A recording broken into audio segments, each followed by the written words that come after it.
So you talk a lot about not being reliant on the three-point ball. Was today just an example kind of finding another way to win despite maybe the shots not going in as much as they have recently? Yeah, I didn't even see. Oh, yeah. Look, these are small sample sizes. You just have to do whatever you have to do, to get a win. And each game might be different. You don't have to shoot 53s to win a playoff game. But maybe the next game we'll have to. I don't know. But the disposition was where we wanted it to be. First quarter set the tone for the game. Just in terms of the activity level, the multiple efforts, finishing our defense against a phenomenal offensive rebounding team. So when you see them getting offensive rebounds or second chance, tips and all that stuff, I thought we did a good job today, and they still ended up with some. But that's what you're dealing with in the playoffs. You just have to figure it out and find a way to conquer it and get a W.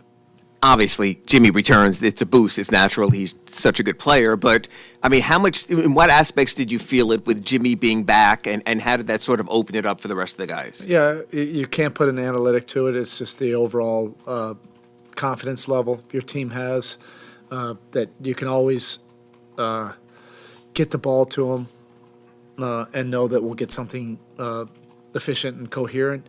But in the meantime, we have a bunch of guys stepping up. We're more dangerous when a lot of guys are putting their fingerprints on the win, and that's at both ends of the court.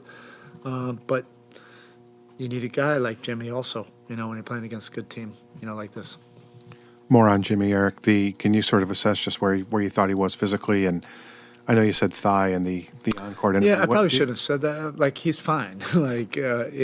He's not even icing that part of it. It was like one of those stingers that you just need like 3 plays and then it wears off. He could have gone back in, earlier. He even told me.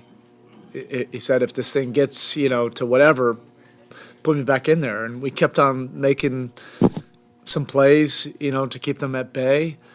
And then it finally got to 14, and then you can't mess around with it. But he was fine and ready to go.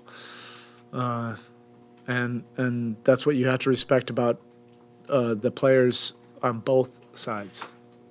Everybody's putting themselves out there. It's just great competition. Just flipping the matchups with Brunson and RJ, just what did you like about what the defense did early, and specifically with Jimmy off ball, just kind of helping off in those pick and rolls instead of being in them? Yeah, we'll do whatever matchups we feel like are necessary. That's what we went with tonight. I just think overall the first quarter disposition was more important than the schematics or strategy or whatever. But we were active, and I thought Bam was a major part of that. He was all over the place, both ends of the court, and the stat line probably doesn't do it any justice of the impact.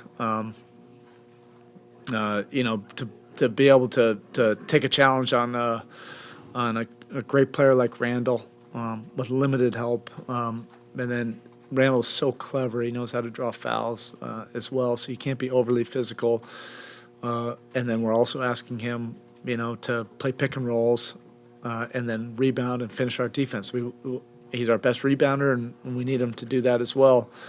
And he did all of that. And then offensively, he was just so active on the offensive glass, the random stuff in the paint. And some of these didn't lead to his scores, but they set the table. Just that aggressiveness, for our team. And, that's why he is who he is. He's just a winning player. There's some different personnel and coverages throughout the 3 games, but since that first half of game 1, and the Knicks just had 36 in the paint today, what's been different about the way you guys are protecting the paint and limiting attempts there? Yeah, I mean, it's always easier said than done. They're a great attacking team. They're a driving team. They know how to get to the free throw line. They're relentless. They don't stop. So it's not like if you defend it 10 straight times that they decide to get passive. No, they're aggressive. So you always have to be on. all 5 guys. You can't glitch. You can't blink. You can't not be in your spots early because they also have shooting, and you got to be able to do multiple things. But again, that's what you're dealing with in the playoffs. You're not dealing with, average teams. This is a very good team. You got to figure it out.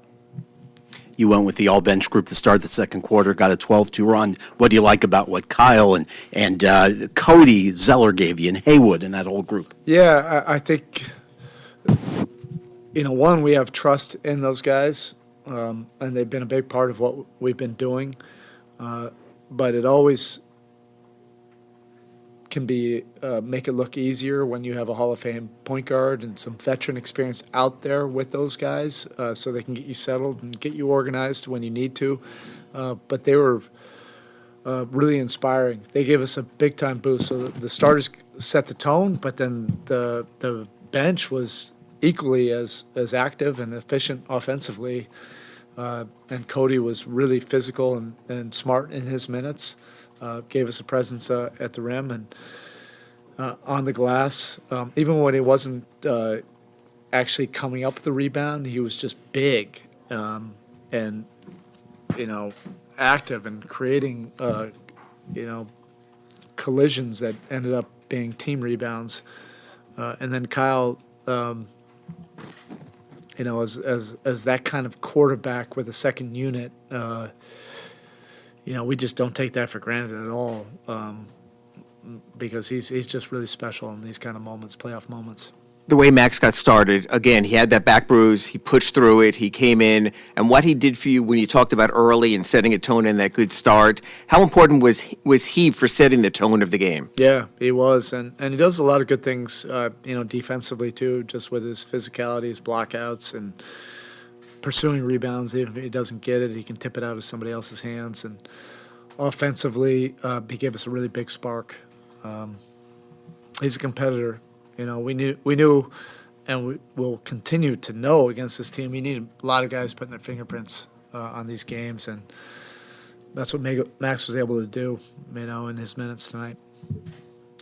Just as far as stuff you might see going forward, how do you think you handled all those doubles on Jimmy early on? Yeah, at least we've seen a lot of that, and he's developed his game so much that, he's been able to find ways to be efficient in a lot of different areas, off the ball, on the ball, in the post, catch and shoots, in pick and rolls. And you need your best players to have that kind of versatility because if they're going to try to take you out of something, you can get to other stuff, but that ended up getting us some good opportunities for the other guys, and that's really kind of the result of a lot of times when he was in the post, doubled by other teams during the regular season. Yeah, you mentioned how Bam affected the game by hitting the boards on both ends. Just what did you think about your team's overall physicality and how that led to the success on defense? Yeah, it's good, clean competition. So I think it's tough physicality, both sides of the ball. So much of this series, yes, there are schematics. You have to be responsible to that. But so much of it is ball in the air, ball on the floor, and Bam set the tone for our team tonight for sure. Spo, there was so much talk this season about the team shooting, struggling, and you guys obviously shot very well against the Bucks. It hasn't necessarily been on fire this series. What does it say about the way that you guys are able to win games? Is it just the defense? Is it just the way that you guys are able to fight, box out, and let them, kind of take them out of their game? There aren't absolutes when you're dealing with short series samples. This is not an 82-game sample. You just have to figure it out. We've had enough experience finding different ways to win with different lineups, different guys in and out, playing different ways offensively. I think all that's irrelevant. You just got to figure out how to compete at a really high level and what's necessary for that game to be able to win, and we were able to do that tonight. Going back to the fourth quarter. The last one, right? Yeah. Just going back to the fourth, when you're deciding when to bring Jimmy in the game, is your philosophy on that, Are you focused on a time and score situation, or is He it and I just probably more of a gut are feeling? fully on the same page about that, as much as I've ever been on the same page with any player.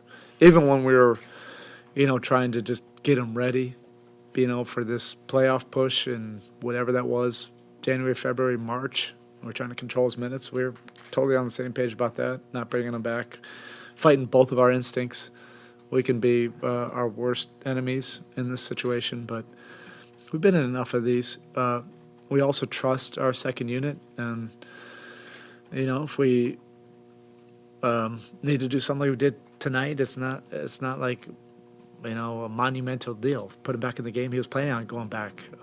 We had a conversation about it, and also like that group, you'll show confidence that they can take a 15-point lead to 20. Which they did, and then New York is good, so they fought back, and you're forced to make another move. It's that's playoff basketball. All right, thank you. Locker room is open.